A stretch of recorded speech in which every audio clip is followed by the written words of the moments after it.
do meu celular ela ficou cheia. Aí eu tive que pausar aqui, passar pro computador, desvaziar o celular, coisa e tal. Olha que gracinha. Eu lá conversando com vocês.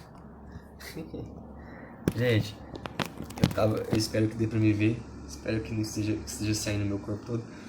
Eu tava falando pra vocês sobre a questão política externa da Rússia. E aí eu falei sobre o mar da Rússia. A Rússia era um país muito fechado, não porque ela queria ser fechada, mas porque não tinha condições de ser um país que tenha grandes relações com outros impérios.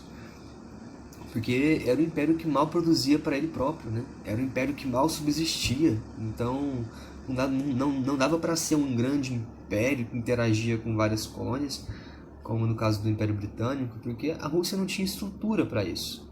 A estrutura da Rússia mal dava pro território dela, que não é pouca coisa, mas mal dava para isso. Eu tava sofrendo aqui para explicar e eu lembrei que eu tenho um mapa aqui, ó, atrás de mim. Tá vendo? Adivinha onde que tá a Rússia? Tan, tan, tan, tan. Rússia. Achou. Aí o gigantão aí, tá? Eu tava dizendo que todo esse mar aqui, ó, ele congela durante boa parte do ano. E sobra só uns portos bem aqui assim. Sobra um porto aqui, um porto aqui. E esse porto aqui, ó. Cadê? Bem aqui assim. Em Sebastopol, tá? Então a Rússia ela queria muito ter acesso a esse mar aqui. Para ter acesso a esse mar aqui, como vocês já sabem, eu já expliquei isso em outra aula. Isso é um assunto bem antigo da Rússia, né? Ela acaba entrando em guerra com a Turquia e a Turquia vira um inimigo da Rússia e esse inimigo vai ser inimigo dela até a Primeira Guerra Mundial. Vocês já sabem disso porque vocês já estudaram a Primeira Guerra Mundial. Então, questão de política externa, qual que era o inimigo da Rússia? Quem que era? Ah, Turquia. Turquia era inimiga da Rússia. Beleza. Um outro inimigo da Rússia por causa de um mar também, que é o mar do Japão aqui, ó. Não sei exatamente onde que é o porto, mas a Rússia ela queria construir uma linha férrea que passava por aqui. Ela queria expandir o seu império para a China. Veja bem, a Rússia mal dava conta de cuidar do que ela já tinha. Ela queria expandir mais, tá? Só que ela não deixou isso tão claro. Porém, o Japão desconfiou e o Japão queria essa parte da China também. E aí enfim, há uma guerra entre o Japão e a Federação Russa por um porto que a Rússia vai usar que fica mais ou menos nessa região aqui. A Rússia perde essa guerra. Eu vou falar disso mais na frente quando eu estiver falando da questão militar, mas já fica aqui de antemão, você já sabe que a Rússia perdeu a guerra para a Turquia e foi a chamada guerra do. Agora eu me esqueci o nome dessa coisinha aqui. Enfim, uma guerra aqui em Sebastopol e a guerra para o Japão. Ela perdeu duas guerras e ela tinha dois inimigos, tanto o Japão quanto a Turquia. Quem que era amigo da Rússia então? Bom, a Rússia dialogava com a Alemanha, tá? Dialogava. E com a França também. Mas não é assim questão de ser amigo, aliado, não. Agora deixa eu aproveitar o mapa para já falar da economia russa. Gente, a Rússia, ela era um país basicamente agrário. Já falei que ele era feudal, tanto na política quanto na economia. Eu estou mostrando aqui bem de pertinho o mapa para vocês visualizarem aqui a cidade de Moscou, tá?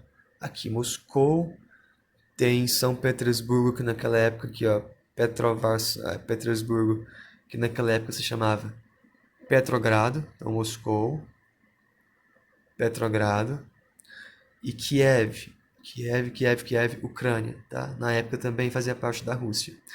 Basicamente, só essa região aqui, essas três cidades, nisso aí se resumia a indústria da Rússia. Nisso aí se resumia a parte industrial da Rússia. Todo o resto da Rússia, que não era pouca coisa, era agrário, feudal e miserável, tá? Era uma população muito pobre, camponesa, que produzia o suficiente só para subsistir, não produzia com intenções comerciais de exportação ou de comércio interno mesmo, a maioria produzia só para eles próprios. Era uma economia de subsistência feudal, como eu já disse. Então, Só para vocês terem ideia do quanto a parte industrial da Rússia era pequena e se resumia em 3 cidades, tá? Olha, como eu inverti a câmera para a câmera traseira, agora não dá para voltar para a câmera frontal, então eu torço para que não esteja cortando aí a minha cabeça, para que ele esteja visível. Mas, então vocês conseguiram compreender o quanto a situação da Rússia era precária com relação à economia, com relação à produção industrial? E você consegue imaginar o impacto que isso tinha para a Rússia, ser um país tão atrasado industrialmente? Gente, imagina como que era as outras cidades da Rússia. Cidades basicamente onde a economia industrial não existia, onde não existiam fábricas, onde não existiam sequer raramente existia até oficinas, né, de produção. Então imagina como que era a economia no restante da Rússia. Era um país, era uma grande fazendona, né? Era um país agrário. A população maciça, né? A grande massa da população russa era camponesa, era de produtores rurais, agrários. E imagina como que era o exército da Rússia. Um exército atrasado, né? Imagina como que era a estrutura da cidade, atrasada também. Imagina a questão de relações trabalhistas, também bem atrasadas. E aí agora é isso que eu queria falar, isso é bem importante. Nós estamos falando de economia, então já sabe a questão de industrialização e as regiões industrializadas da Rússia, isso está claro, está ok. Agora, o que mais a gente pode saber sobre a economia da Rússia? Mão de obra. Como eram os trabalhadores da Rússia, como funcionava a mão de obra na Rússia. Gente, por ser um país agrário e feudal, a mão de obra ela era basicamente, ela foi durante muito tempo uma mão de obra servil, feudal, né, que não era assalariada, servil, de servos. E essa servidão ela foi abolida na década de 60, né, daquele século, e aí se passou a ter uma mão de obra, uma mão de obra assalariada, só porque mesmo assim essa mão de obra assalariada ela tinha uma situação pior do que a servil. Então a mão de obra, a classe trabalhadora da Rússia, que era camponesa, vamos lembrar sempre que o trabalhador russo ele é camponês, era muito ruim. A situação desse trabalhador era muito ruim. Ele passava fome, era miserável a situação dele, certo? Aonde se concentravam os operários, os trabalhadores urbanos? Basicamente naquelas 3 cidades que eu mostrei ali atrás. Todo o resto da Rússia era outra coisa. Esses trabalhadores urbanos, eles se organizavam em comitês de trabalhadores. E os trabalhadores rurais se organizavam numa junta rural chamada MUR, que era uma espécie de organização de trabalhadores rurais, e eles se ajudavam mutuamente, né? Eles pagavam as dívidas uns dos outros. Mas isso é bem relevante, mas não vai ser tão relevante para a sua compreensão agora. Deixa eu ver o que mais sobre a economia russa. Bom, resumindo, a economia russa ela era feudal e agrária, tá? Basicamente. A Rússia permanece com essa característica econômica durante todo o período czarista. O fato dela ser rural e agrária, aí eu vou alertar vocês para um spoiler aí, tá?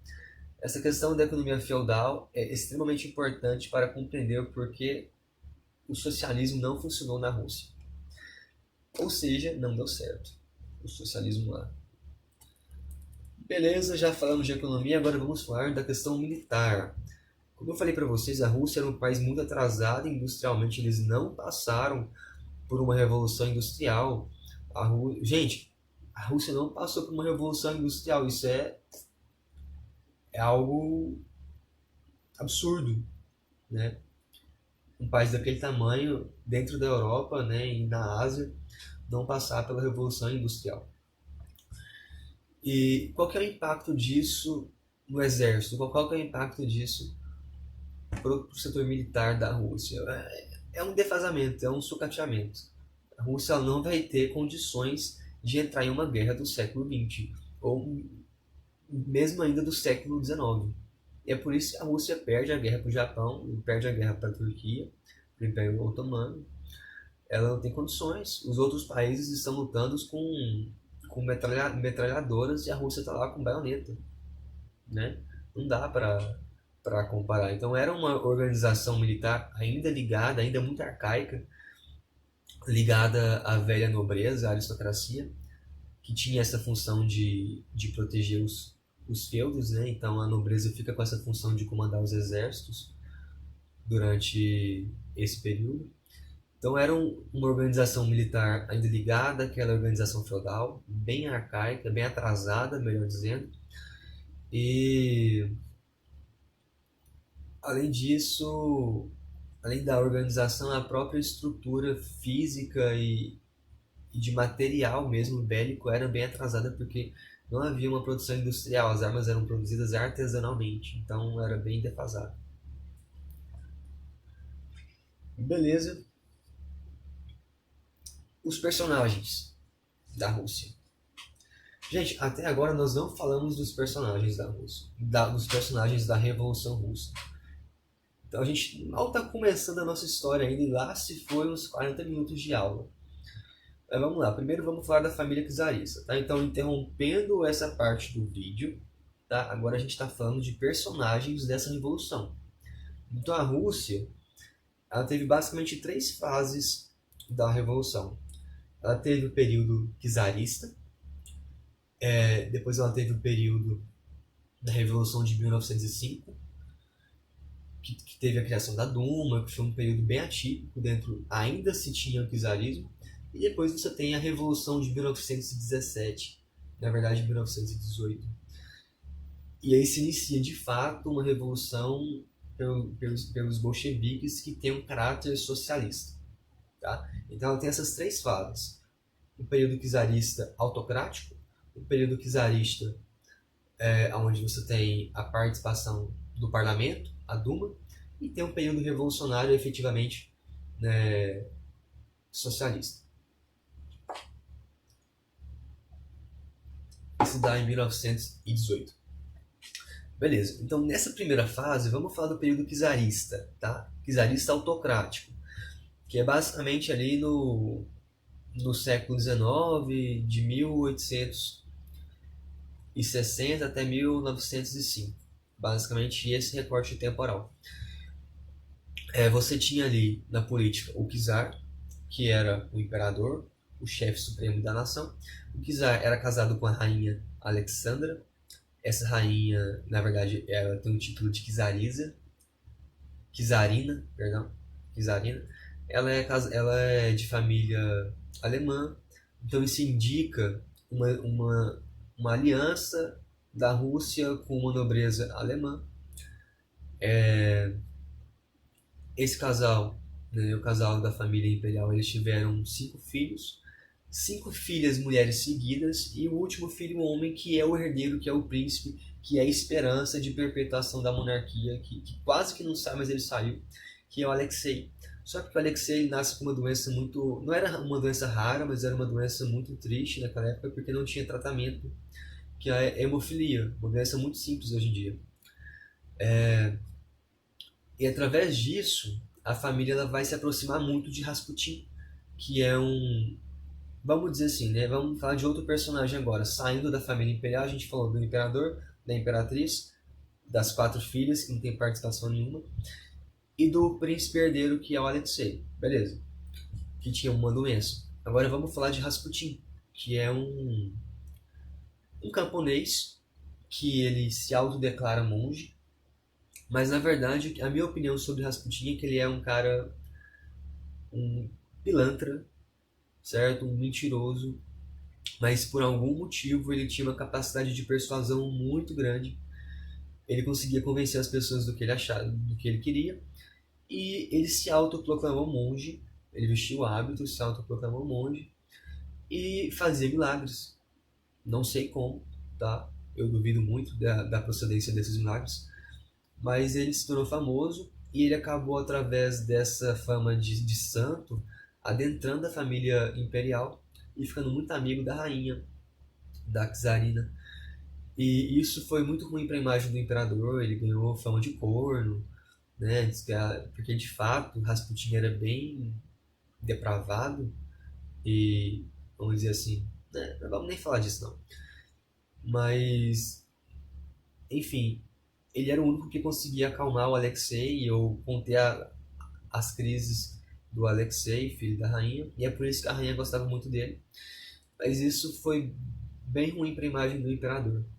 Uma outra questão é que o Rasputin ele influenciava muito na opinião da rainha e a rainha influenciava muito na opinião do czar.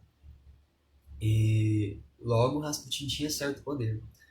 Então Rasputin ficou meio que sendo odiado porque, bom, gente, o Império estava em crise. O Império só sabia perder guerra. Acabou de entrar na Primeira Guerra Mundial, o que foi extremamente impopular. E, e a culpa disso era do czar. E aí você tinha a rainha que influenciava o czar, tinha o Rasputin que influenciava a rainha. Então, poxa, esse Rasputin tem culpa também, vamos matar ele. Aí mataram o Rasputin. Quem matou? A nobreza daquela época. Gente ligada àquela cúpula governamental que achava que o Rasputin tinha culpa e resolveram matar ele. Beleza, esse é um dos personagens. Deixa eu botar aqui um outro personagem. Perdão que o meu computador tá dando um negócio aqui. Aí você tinha também o Stolypin, tá? Que foi um político que... Aí a gente já está falando aí desse segundo momento da Revolução Russa, que é a Revolução de 1905. Gente, encheu a memória de novo, não aguento mais isso.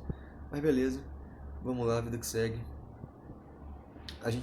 Nós estávamos falando sobre Stolypin. Stolypin é um personagem que vai aparecer como... Ele aparece muitas vezes durante o governo do czar, só porque como ministro de guerra.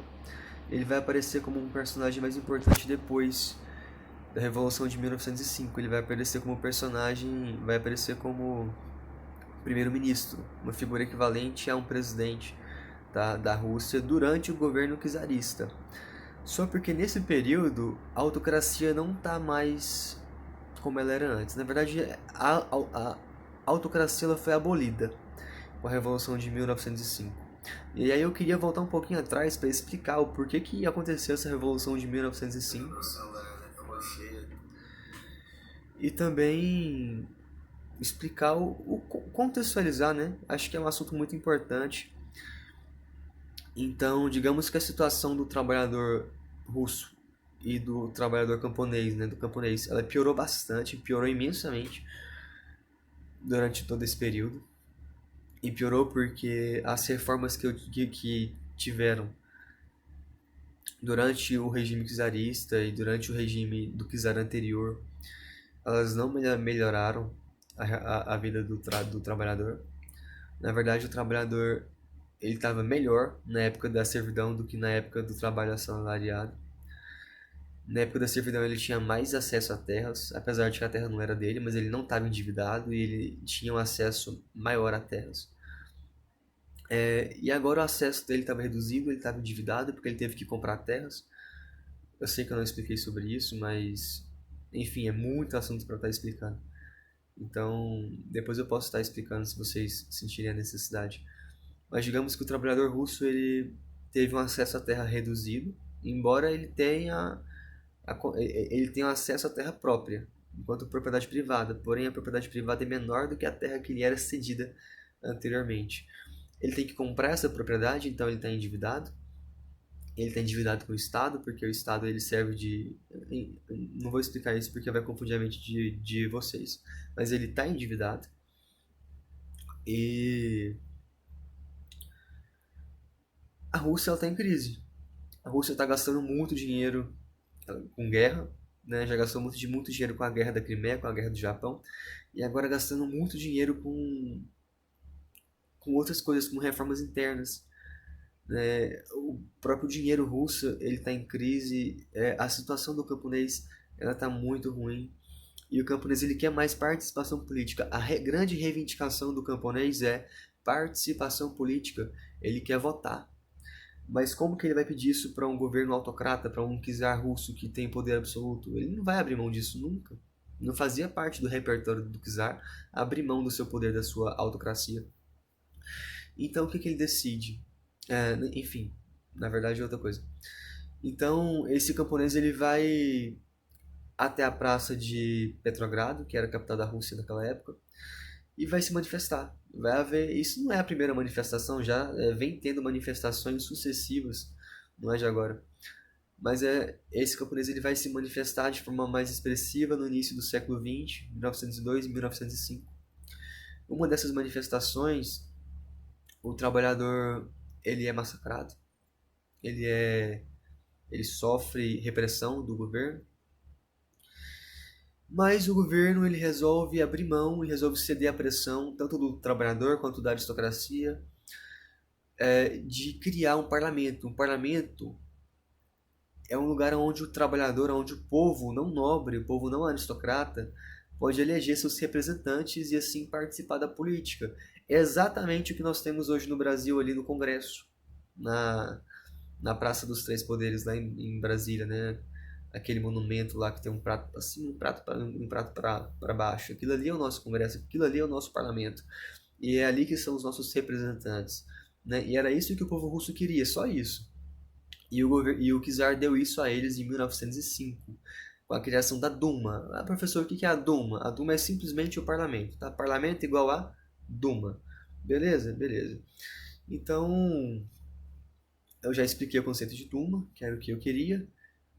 E na verdade a criação dessa Duma foi a marca da Revolução de 1905. Isso ficou conhecido como a Revolução de 1905, tá? Então eu expliquei aqui o que eu queria. Eu expliquei quem que era Stolypin, que era um primeiro-ministro, que a figura do primeiro-ministro só vai surgir depois da Revolução de 1905. Ele ficou famoso porque ele matou um monte de gente de forma desnecessária. O que foi a Revolução de 1905? Eu já expliquei, já dei uma introdução às causas dessa revolução. E, e é isso. Acho que foi só isso que eu falei. A Duma, tá? Expliquei também o que era a Duma, tá? Então, então acho que tá bom de explicação e conceitos por hoje. Galera, lembrei, não expliquei o que é soviete ainda, mas soviete fica para a próxima aula, porque soviete é o nosso ponto central dentro dessa revolução, tá? Então, próxima aula tem que explicar o conceito de soviete para vocês, que é um conceito um pouquinho complexo também.